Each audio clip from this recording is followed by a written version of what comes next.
Hello everyone, कैसे हो आप सब। I hope you all are doing well. तो आज का हमारा टॉपिक है law of demand. Law of demand. Law of demand क्या होता है? लॉ ऑफ डिमांड शो करता है कि इनवर्स रिलेशनशिप किसके बीच में, प्राइस और क्वांटिटी डिमांड के बीच में। देखो ये रहा, law of demand show inverse relationship between price of a commodity and demand of a commodity. बाकी के सारे फैक्टर्स क्या होते हैं इसमें? कांस्टेंट होते हैं, कीपिंग अदर फैक्टर्स कांस्टेंट। जैसे फॉर एग्जाम्पल हम आम जिंदगी में भी देखते हैं, अगर किसी चीज का प्राइस बढ़ जाता है तो हम उसकी डिमांड कम कर देते हैं, और जैसे ही उस चीज का प्राइस कम होता है तो हम उसकी डिमांड बढ़ा देते हैं। सेम लॉ ऑफ डिमांड भी यही करता है। क्या करता है? इनवर्स रिलेशनशिप शो करता है किसके बीच में, प्राइस और क्वांटिटी डिमांड के बीच में। बाकी सारे के सारे फैक्टर्स कांस्टेंट रहते हैं। वो कौन कौन से फैक्टर्स? जो हमने पिछली वीडियोस में पढ़े थे, जैसे income of a consumer, taste, preferences etcetera. इस लॉ को सबसे इंपॉर्टेंट, इस लॉ का दूसरा नाम क्या है? First law of purchase. ये रहा, देखो, this law is also known as a first law of purchase. अब बात आती है इसके नेक्स्ट टॉपिक की, अजम्पशंस। अभी मैंने बताया था कि इसमें लॉ ऑफ डिमांड में क्या करते हैं कि सारे के सारे अदर फैक्टर्स को कांस्टेंट रखते हैं। देखो, कीपिंग अदर फैक्टर्स कांस्टेंट। अब वो कौन कौन से फैक्टर्स हैं? फर्स्ट है taste and preferences, second price of related goods, third season and weather. ये सारे के सारे इसकी असम्पशंस होगी, मतलब वो सारे फैक्टर्स जो आपने पढ़े थे लॉ फैक्टर्स अफेक्टिंग डिमांड में, वो सारे के सारे फैक्टर्स को हमें कांस्टेंट रखना है। सिर्फ प्राइस और क्वांटिटी डिमांड के बीच में रिलेशनशिप देखना है कि उन दोनों के बीच में कौन सा रिलेशनशिप है। अब बात आती है इसकी टेबल की। देखो क्या है इसमें। देखो, पहले मैंने किसी चीज का प्राइस 1 करा तो हम उसकी 5 यूनिट्स की डिमांड कर रहे थे। फिर 2 करा तो 4 पे आ गया, 3 करा 3 पे आ गया, 4 करा 2 पे आ गया, 5 करा 1 पे आ गया। अब यही इसका हम डायग्राम शो करते हैं। देखो, एक्स यूनिट पे हमने क्वांटिटी डिमांड, एक्स साइड पे हमने क्वांटिटी डिमांड शो कर दी यूनिट्स में, और वाई एक्सिस पे हमने प्राइस शो कर दिया। जैसे देखो इसमें बना रखा है, यहां भी मैं आपको बना के दिखा रही हूँ। जैसे एक्स पे क्वांटिटी डिमांड, वाई पे प्राइस, 1 2 3 4 5, 1 2 3 4 5। जब देखो हम 1 यूनिट की डिमांड कर रहे थे, जब हम 1 यूनिट पैसे लगा रहे थे तो हम 5 यूनिट की डिमांड कर रहे थे। जब 2 यूनिट पैसे, जब 2 रुपीज लगा रहे थे तो 4 यूनिट की डिमांड कर रहे थे। 3 लगा रहे थे तो 3 की कर रहे थे। 4 लगा रहे थे तो 2 की कर रहे थे। 5 लगा रहे थे तो 1 की कर रहे थे। देखो ये नीचे जा रहा है डिमांड करो। तो ये डिमांड कर क्या शो कर रहा है? एक तो सबसे पहले इनवर्स रिलेशनशिप शो कर रहा है किसके बीच में, प्राइस और क्वांटिटी डिमांड के बीच में। देखो कैसे, प्राइस पहले 1 था तो हम 5 की डिमांड कर रहे थे, फिर जैसे प्राइस 2 हुआ तो 4 की डिमांड, मतलब प्राइस के बढ़ने से हम उसकी डिमांड को कम करते गए। अब ये क्या है? डाउनवर्ड स्लोपिंग है। क्यों? क्योंकि देखो ये नीचे की तरफ जा रहा है।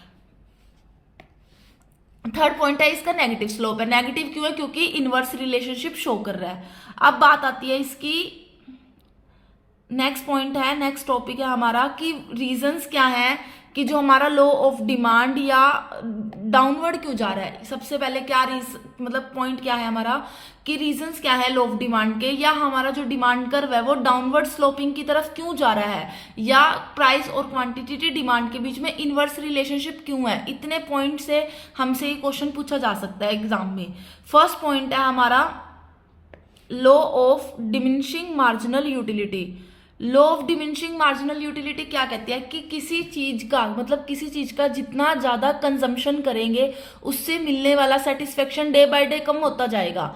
जैसे फॉर एग्जांपल, अगर मैं कोई खाने की चीज है, लगा लो राजमा चावल है, कढ़ाई पनीर, कुछ भी ऐसी चीज है, मेरे को अगर वही चीज मेरा फेवरेट है वैसे तो, लेकिन अगर मुझे वही चीज डेली डेली मिलती रहे तो मैं उस चीज खाने से बोर हो जाऊंगी, मतलब मेरी जो यूटिलिटी है वो डिक्रीज होती जाएगी। तो law of diminishing marginal utility भी यही कहता है कि किसी चीज का जितना ज्यादा कंजम्पशन करेंगे उससे मिलने वाला सेटिस्फेक्शन कम होता जाएगा। तो सेटिस्फेक्शन कम हो गया तो लोग वो कब खरीदेंगे? वो लोग तभी खरीदेंगे जब किसी चीज का प्राइस कम हो जाएगा। जैसे फॉर एग्जांपल लगा लो ओरियो का बिस्किट है, या कुछ भी, ओरियो है, बन बोन है, ये सारे बिस्किट्स हैं। पहले इनके प्राइस 20-20 रुपए थे, मेरा फेवरेट था तो मैं इसको डेली डेली खा रही थी, लेकिन फिर मैं धीरे धीरे उस चीज से बोर होती गई। अब मैं वो ओरियो और बन बोन का बिस्कुट तभी खरीदूंगी जब उसका प्राइस 20 रुपए से कम होकर 10 रुपए 15 रुपए तब हो जाएगा। तो ये क्या कर रहा है? प्राइस और क्वांटिटी डिमांड के बीच में इनवर्स रिलेशनशिप शो कर रहा है। देखो इसमें भी यही बता रखा है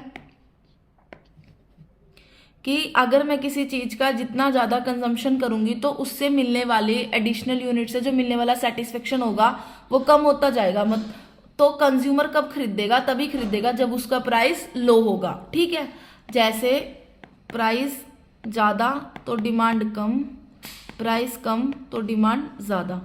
ठीक है, अब आता है हमारा नेक्स्ट है सेकंड रीजन कि जिसकी वजह से हमारा लो ऑफ डिमांड कर स्लोप डाउनवर्ड जाता है। क्या है? Substitution effect.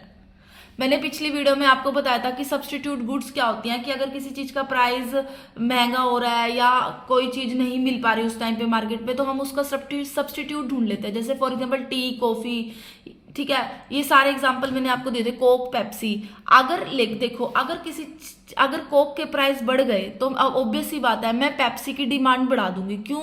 क्योंकि कोक के प्राइस बढ़ गए तो मैं और पेप्सी के प्राइस नॉर्मल ही हैं तो मैं पेप्सी की डिमांड बढ़ाऊंगी। तो ये देखो यही बता रहा है सब्स्टिट्यूट इफेक्ट कि जब price of a good rises it become, भाई बहुत एक्सपेंसिव हो जाता है खरीदना, तो हम इसके बदले में क्या करते हैं, कंज्यूमर ना स्विच कर लेता है, कोक से पेप्सी की तरफ मैं स्विच कर लूंगी। ठीक है, जैसे इसमें देखो मैंने एग्जांपल भी बता रखा है टी एंड कॉफी का। टी और कॉफी सब्स्टिट्यूट गुड्स है। जैसे ही टी का प्राइस बढ़ेगा, देखो मैंने यहाँ पे बता रखा है, जैसे ही टी का प्राइस बढ़ा, देखो प्राइस बढ़ा, डिमांड कम होगी।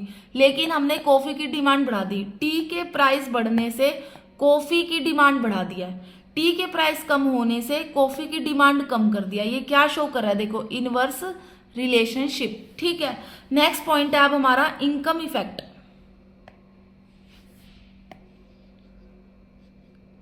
इनकम इफेक्ट क्या कहते हैं? जैसे फॉर एग्जांपल मेरी इनकम 40 रुपए है, पहले किसी चीज का प्राइस, जैसे एक दो टॉफी है, टॉफी का प्राइस 5 रुपए एक टॉफी था, मेरी इनकम 40 रुपए थी, तो मैं उस 5 रुपए से 8 ही टॉफी खरीद पाती थी। लेकिन अब टॉफी का प्राइस 5 रुपए की जगह 4 रुपए हो गया और मेरी इनकम तो वही की वही है 40 रुपए, तो अब मैं उस 8 की जगह कितनी यूनिट्स खरीद सकती हूँ? मैं 10 टॉफी खरीद सकती हूँ। तो देखो यही क्या हुआ कि प्राइस के कम होने से डिमांड बढ़ गई और प्राइस के ज्यादा होने से डिमांड कम होगी। तो यही तो हमारा इनकम इफेक्ट दिखाता है कि अगर किसी चीज के प्राइस कम हो रहे हैं लेकिन उससे हमारी परचेजिंग पावर होती है वो बढ़ जाती है और वो हमें अलाउ करती है कि हम और ज्यादा यूनिट्स खरीद सके। देखो ये लिखा हुआ है मैंने यहाँ पे, a fall in price of a commodity increase the consumer real income या purchasing power which allow them to buy more with same amount of money. ठीक है, अगला पॉइंट है हमारा फोर्थ है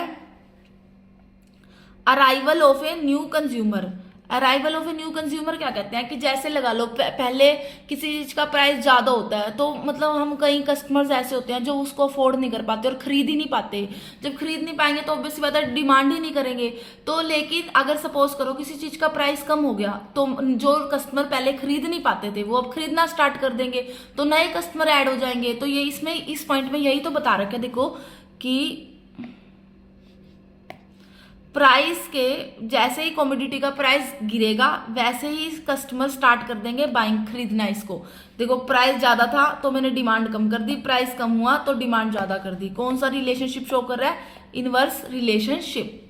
अब आता है नेक्स्ट पॉइंट। नेक्स्ट पॉइंट क्या कहता है हमारा? Different uses. जैसे फॉर एग्जाम्पल कि इसमें बता रखा है कि कई चीज ऐसी होती है जिसका हम बहुत सारा कोई यूज कर सकते हैं। जैसे मिल्क है, मिल्क का, दूध का इस्तेमाल हम कितनी चीजों में कर सकते हैं। दूध से हम दही बना सकते हैं, पनीर बना सकते हैं, शेक बना सकते हैं, कॉफी बना सकते हैं, चाय बना सकते हैं, ये सब कुछ कर सकते हैं। ठीक है, पहले दूध फॉर एग्जांपल दूध के प्राइस से 60 रुपए का 1 लीटर आता था, तो इससे हम 4 चीजें बना सकते थे 1 लीटर दूध में। लेकिन जैसे ही दूध का प्राइस बढ़ गया, दूध का प्राइस अब 80 रुपए हो गया, तो हम उसकी डिमांड भी कम कर देंगे। तो 80 रुपए की डिमांड कम कर दी तो मतलब प्राइस के ज्यादा होने से डिमांड कम हो जाती है और प्राइस के कम होने से डिमांड ज्यादा हो जाती है।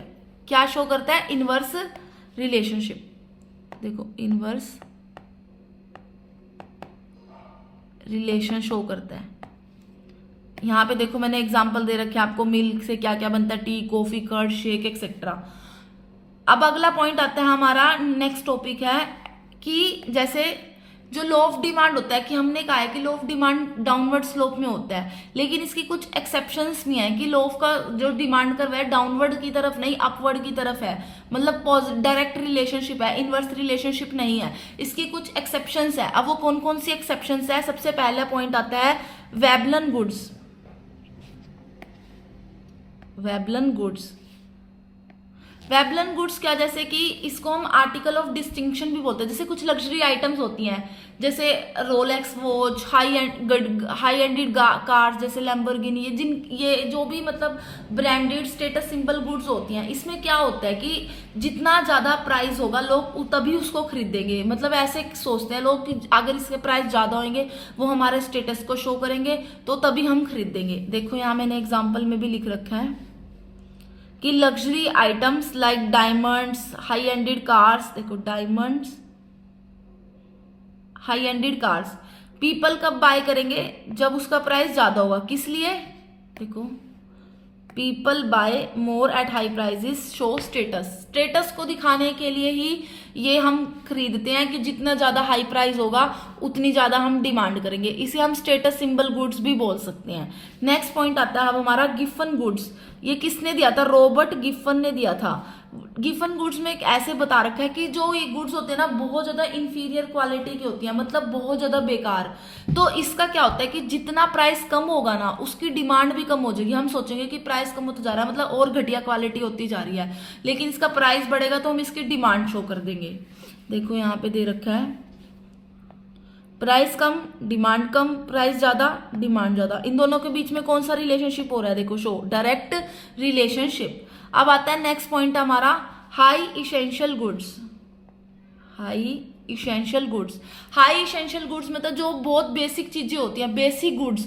जैसे बेसिक में कौन कौन से आ सकते हैं? मेडिसिन है, लाइफ सेविंग ड्रग्स हैं, वो हम तब भी खरीदेंगे, हमें उस मतलब प्राइस के चेंज होने से हमें कोई फर्क नहीं पड़ेगा। अब फॉर एग्जाम्पल मैं बीमार हूं, मैं ये थोड़ा ना देखूंगी कि भाई अगर इसके दवाई के प्राइस कम हो गए मैं तभी खरीदूंगी।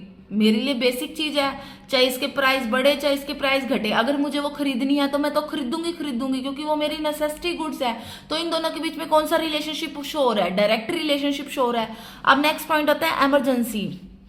इमरजेंसी में जैसे कोई वॉर सिचुएशन आ जाए, कोई प्राकृतिक आपदा जैसे नेचुरल डिजास्टर्स आ जाए, तो क्या करते हैं? हमें लगता है कि भाई हमें ये सामान नहीं मिलेगा, डर लगता है फियर ऑफ शॉर्टेज का, तो हम ना ज्यादा प्राइस में भी वो चीजें खरीद लेते हैं। अब जैसे अभी ये ईरान और इजराइल का वॉर हुआ तो आपने सुना होगा, ये न्यूज आई थी कि पेट्रोल खत्म हो जाएगा, तो सारे के सारे जने पेट्रोल पंप पे पहले ही चले गए थे एक्स्ट्रा भरवाने के लिए। लोगों ने एलपीजी सिलेंडर्स की भी यही बात हुई थी कि अब लोग उसको चाहे जितने मर्जी प्राइस हाइक करके कोई मांग रहा है लेकिन हम फिर भी दे रहे हैं। क्यों? क्योंकि हमें खतरा है कि अगर हमें ये चीज नहीं मिली तो हम सरवाइव कैसे करेंगे। तो फियर ऑफ शॉर्टेज, यही देखो इसमें बता रखे मैंने कि वॉर के टाइम पे, ड्यूरिंग वॉर डिजास्टर्स, पीपल क्या करते हैं? उनका स्टॉक जमा करके रख लेते हैं। किस लिए?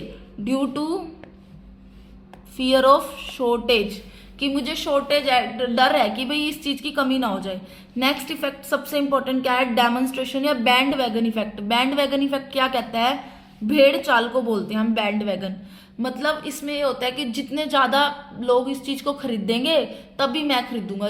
मतलब ये है कि more people buy it you want to buy it too. मतलब फॉर एग्जांपल कोई मार्केट में नया फोन आया तो अब मुझे भी वो मुझे भी मेरा भी सब जितने ज्यादा लोग खरीद रहे हैं और अगर मुझे कोई नया फोन खरीदना है तो मैं ऐसे सोचूंगी कि यार ये एप्पल का फोन आ रहा है मार्केट में, ये सैमसंग का लॉन्च हुआ है, कोई भी अदर फोन, कोई भी अदर ब्रांड का, तो जितने ज्यादा लोग उसको खरीदेंगे या रिव्यूज वगैरह देंगे तो मैं भी उसको भेड़ चाल की तरह खरीदूंगा। ये नहीं देखूंगा कि ये मेरे यूज के लिए है या नहीं है। तो इसको बोलते हैं बैंड वैगन इफेक्ट। नेक्स्ट सबसे लास्ट इफेक्ट है इग्नोरेंस इफेक्ट। इग्नोरेंस क्या? लोग सोचते हैं कि जितना ज्यादा प्राइस होगा उतनी बढ़िया क्वालिटी की चीज होगी। वो ये नहीं देखते, जैसे कहते हैं ना ऊंची दुकान और फीके पकवान वाली बात को नहीं वो याद रखते। वो ये करते हैं कि अगर भाई जैसे जितने ज्यादा प्राइस है, अगर मैं किसी मार्केट में कोई मिठाई की दुकान पे चली गई, बहुत सुंदर बनी हुई है, सब कुछ है, मैंने कुछ नहीं देखा ना टेस्ट करा, मैंने ऐसे ही ऑर्डर कर दी चीजें, लेकिन मुझे उसका टेस्ट नहीं अच्छा लगा, मैं तो किस लिए गई थी? इग्नोरेंस में कि भाई बहुत बड़ी दुकान बनी हुई है, जितने महंगे प्राइस चार्ज करेंगे उतनी अच्छी क्वालिटी देंगे। लेकिन नहीं, तो इस वजह से जो हमारा लो ऑफ डिमांड है वो डाउनवर्ड स्लोप में नहीं होता, क्योंकि इग्नोरेंस होती है लोगों के बीच में। इग्नोरेंस क्या, कि उनको लगता है कि जितने ज्यादा प्राइस दूंगा उतनी अच्छी क्वालिटी होगी, लेकिन वो भूल जाते हैं कि ऊंची दुकान और फीके पकवान वाला कंसेप्ट। देखो यहाँ मैंने लिखा हुआ है, कंज्यूमर्स थिंक, एक minute, consumer think high price is equal to buy quality, they buy more at high prices. किसके इफेक्ट में? इन इग्नोरेंस इफेक्ट में। तो लॉ ऑफ डिमांड हमारा यही बताता है। तो आपको समझ आया कि मैंने आपको क्या बताया, कि सबसे पहले मैंने बताया कि लॉ ऑफ डिमांड क्या करता है, इनवर्स रिलेशनशिप शो करता है प्राइस और क्वांटिटी डिमांड के बीच में, बाकी सारे के सारे फैक्टर्स को कांस्टेंट रखना है। फिर मैंने इसके कुछ रीजंस बताए कि इस लॉ ऑफ डिमांड का स्लोप डाउनवर्ड क्यों हो रहा है। 5 थे। Law of diminishing marginal utility के कारण, देखो यहां मैंने बता रखे है, law of diminishing marginal utility. Next है income effect, substitute effect, different uses, फिर इसकी कुछ एक्सेप्शंस बताई हैं। आई होप आप सबको समझ आया होगा। अगर फिर भी कोई दिक्कत आ रही है तो मुझे कमेंट बॉक्स में मैसेज करें। Thank you.